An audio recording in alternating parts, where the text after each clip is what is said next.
Hi everyone, welcome back to my channel. My name is Jessica and I think reading and books is one of the most important things in life. The topic of today's video is a review of the book Stoner by John Williams. So go ahead and grab a cup of coffee and let's have a chat.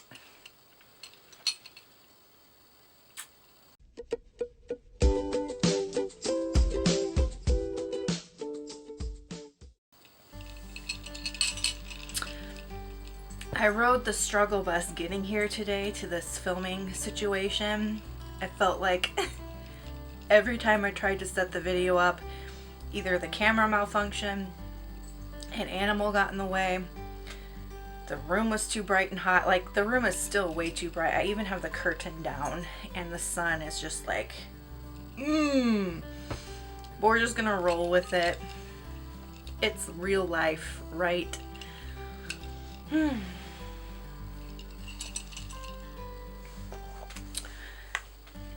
Today's book for our book review is Stoner by John Williams. Now my Kindle's malfunctioning. You ever have those days where you feel like just everything is not going right? Like every little thing decides to fight against you? Like having one of those days today.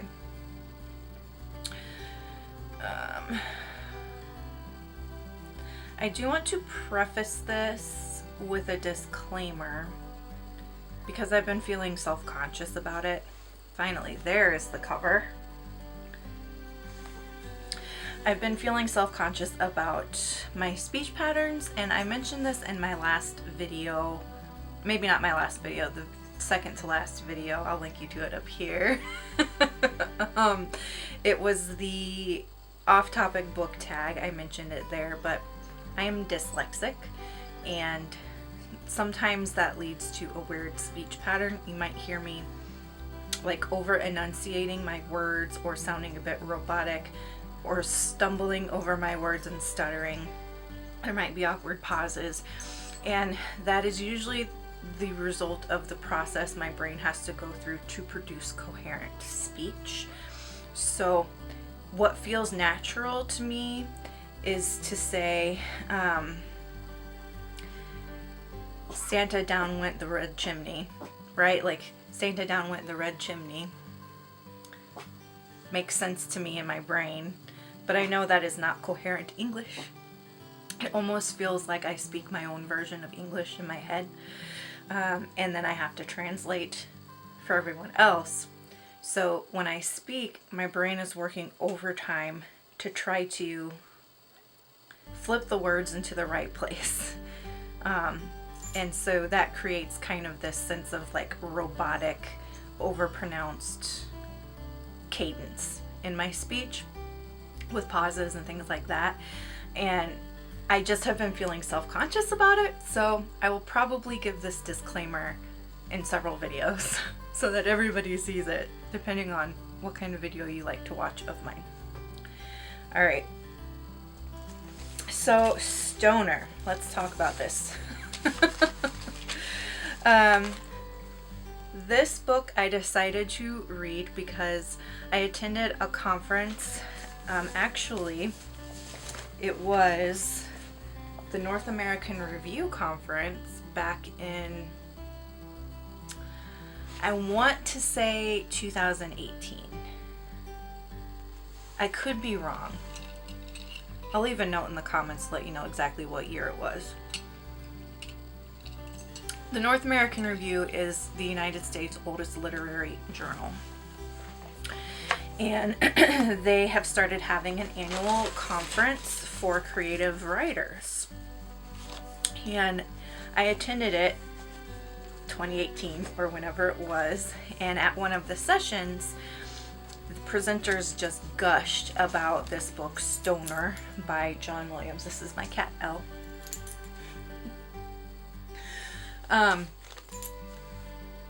I also will say that I work in higher education right now, but I don't really want to talk a whole lot about my full-time job and how I make money, because for me, BookTube is a haven away from that, and it's a way for me to have something that I enjoy outside of my job.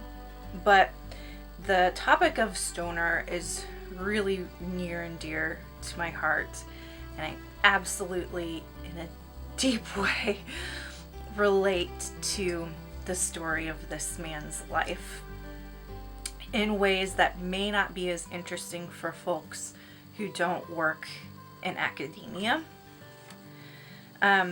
So that's why I picked up this book to read. I did purchase it for my Kindle because I couldn't find it at the local library. The Kindle version was the more affordable version, etc. So this book was written by John Williams and published in 1965. And it's interesting to know a little bit about John Williams' background going into reading this book. So John Williams was born in 1922 in Clarksville, Texas. He went to the University of Missouri to earn his graduate degrees. And this book, Stoner, is actually set at the University of Missouri. He died of respiratory failure in 1995, and his work was fairly well known during his time. He won the National Book Award in 1973 for his novel Augustus, which was published in 1972. And then recently his book Stoner was republished in the early 2000s, and there was like this resurgence of popularity around the book. In an interview, John Williams was asked about whether, sorry if you're hearing the neighbor kids, whether reading for entertainment is valuable. And he said, yes, of course. To read without joy is stupid. So he sounds like a fella that I would probably get along with. He was an English professor, and much of the book is semi-autobiographical. Stoner was published in 1965. It is 228 pages, and in terms of genre, it would be considered a campus novel or an academic novel. One might even say dark academia, and I know dark academia is like all the rage right now on BookTube. Julian Barnes, if you're familiar with him, he is also a really talented writer. He says that Stoner is a must-read. The novel is set to be adapted to film in 2015, but it looks like that never came to fruition, unfortunately. So a brief synopsis of what this book is about. I'm going to grab my phone real quick and read it from the Goodreads page. Alright. William Stoner enters the University of Missouri at 19 to study agriculture. A seminar in English literature changes his life, and he never returns to work on his father's farm. Stoner becomes a teacher. He marries the wrong woman. His life is quiet, and after his death, his colleagues remember him rarely. That's interesting because the book doesn't actually talk much about him after death. So I'm confused by that part of the description. In the book, he dies, and that's like the end of the story. Yet with truthfulness, compassion, and intense power, this novel uncovers a story of universal value. Stoner tells of the conflicts, defeats, and victories of the human race that pass unrecorded by history, and reclaims the significance of an individual life. A reading experience like no other, itself a paean to the power of literature. I think I said that correctly. I don't think I did. It is a novel to be savored. Well, that is the Goodreads description for the synopsis, basically. This book does follow the life of Bill Stoner. He comes from a small farming family in Missouri. His stumbled over my words there. His family sends him to the University of Missouri to study agriculture, hoping that he'll be able to come back to the farm and save the farm because their land is starting to become over-tilled and overused, basically. So this is before we really knew about things like changing and rotating crops to save the soil. But when he's there, he takes a course with this man named Archer Sloan, who is a professor, and he changes basically Bill Stoner's life, because he really opens his eyes to the power of the written word in a way that, like, he has this moment in a class where he's one person before the class and then he's a totally different person after the class. And the scene is like, he's just kind of looking around him, and he's looking at the room that he's in, and he's looking at the trees as he walks outside, and he's looking at the sky, and he just realizes that everything feels different after taking that course. I had a moment like that myself as an undergrad. I had an Archer Sloan. Her name was Dee Dee, and I studied French literature as an undergrad and French language, and Dee Dee was my Archer Sloan. Like, I wanted to be just like her. So that was a part in the book that I really deeply related to. Then Bill gets married to this woman named Edith. It's kind of a rushed marriage. He didn't really know her very well before they got married, and it turns out to be a highly toxic relationship. Edith is psychologically abusive. She's terrible to Bill. She ruins so many parts of his life. It's just really bad relationship. He ends up getting his PhD in English literature, taking on a professorship at the University of Missouri, where he spends the rest of his career. And within that time frame, there's a lot of like interdepartmental rivalries and issues that happen, and he basically just doesn't have like the shining magical career that he hoped that he would have. I was reading online some other people's thoughts on this book, and one person said that an apt alternative title for this novel would be Everything Sucks and Then You Die, which is true, because this book is really very bleak. Like, Stoner's life is bleak. There's very little about it that we would consider a success or something like to make him feel fulfilled and satisfied. But what I like about this book is that it kind of is akin to what Viktor Frankl talks about in his book Man's Search for Meaning and his work in logotherapy. I have a master's degree in psychology. Anyway, so logotherapy by Viktor Frankl in his book Man's Search for Meaning talks about trying to find meaning even within the bleakest of circumstances. So he writes about how while he was surviving the Holocaust in a concentration camp, Viktor Frankl was still able to find a sense of meaning and purpose in his life. And in that same way, Bill Stoner is able to find a sense of meaning and purpose in even the bleakest of circumstances. And what we would consider a terrible life, he finds things that keep him going, and he finds things that give him a sense of purpose, most of which is found in his work as a teacher.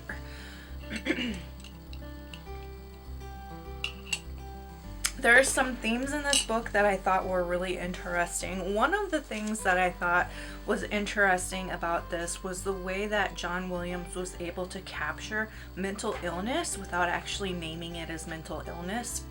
With the book being published in 1965, this was long before we knew a whole lot about psychology and mental illness. I mean, we were right at the forefront of learning about it and still using things like electrotherapy and other treatment methods that are terrible, like lobotomies and so forth. What I liked and what I thought was really interesting was the way that he depicted some of these characters. They have a clear mental illness. Like Edith, I'm pretty sure, is borderline personality disorder. Archer Sloan has major depressive disorder and possibly dementia, and just so on and so forth. Like, he really does such a good job of depicting these symptoms of mental illness in a time when we really didn't know much about mental illness or how to categorize different mental illnesses. And he had some sort of ahead of his time prescience in being able to illustrate that in this book.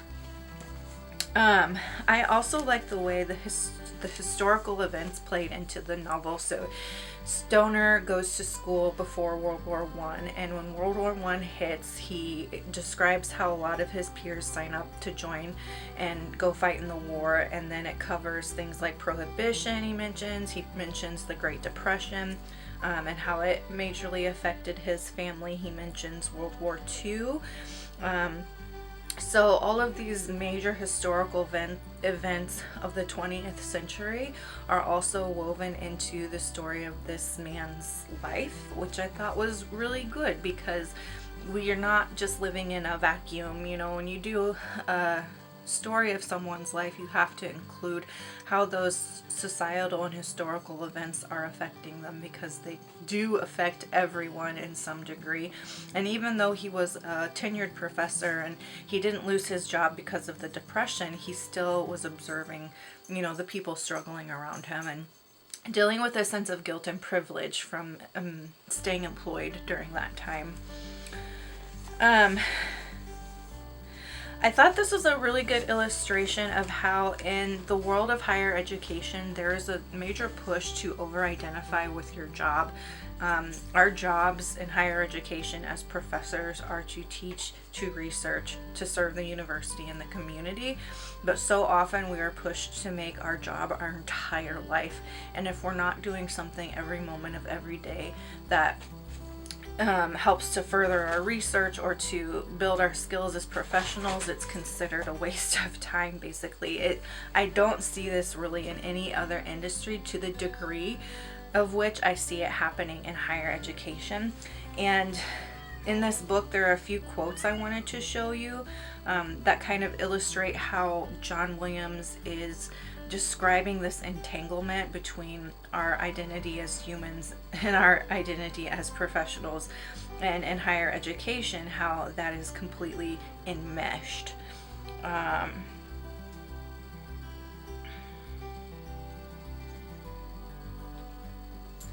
Okay, here's one. This is on page 258. He says, "He seldom thought of the past or the future, or of the disappointments and joys of either. He concentrated all the energies of which he was capable upon the moment of his work, and hoped that he was at last defined by what he did." That's enmeshment. That is some enmeshment right there. My Kindle is malfunctioning, so I was not able to find the other quote that I was looking for, but that is you know, a really good example of, like I said, enmeshment in higher education. Oh, my cats are driving me insane. I don't know if you hear all the messiness happening and all the meowing happening in this video, but they are just getting into things they shouldn't be getting into. Cat lovers, you know my pain.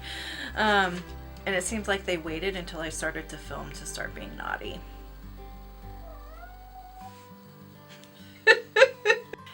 Anyway, that was my experience reading Stoner by John Williams.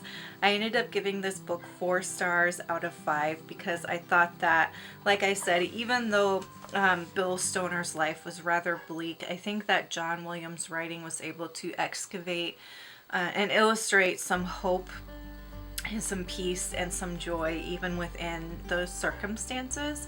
The writing itself was really excellent. You can tell that John Williams is a brilliant person, and the only reason I didn't give it 5 stars out of 4 is because that hope, the feeling of hope and the feeling of peace was not overwhelming. It was very subtle. So if you weren't a good reader catching some of those subtleties, it was just a big bucket of sad. And I think that, I don't know, that could have been a little bit more obvious, maybe is what I'm trying to say. I don't know. But yes, I give it 4 stars out of 5. I wouldn't necessarily recommend it to people who don't have experience either doing graduate work at a university or working at a university. I think if you don't have any experience in that realm, it would be very boring. There are entire scenes of him just giving comprehensive exams to his students. And for me, that long scene of him testing his student and questioning him and taking him through this comprehensive exam was like really riveting, because I've been through that, and like yeah, I've been through it, and I know the intenseness that one feels when you're in the middle of one of those exams. But like, if you haven't gone through graduate school and you have never experienced that level of examination and testing, it probably would be very boring to read about a professor giving an exam to a student. So if you aren't someone who has been heavily involved in higher education or academia in some way, you probably won't enjoy this book, because so much of it is focused on what life is like as a higher education professional. That'll do it for my review of Stoner by John Williams. I almost said Bill Williams. By John Williams. I do plan on doing more individual book reviews coming up in the future. So if you are enjoying my content, make sure to subscribe. It helps to grow the community, and will help you know when I've posted new content. If you like this particular video, don't forget to give it a thumbs up.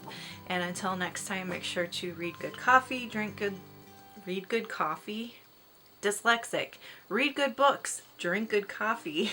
Take care of yourselves and each other. Bye.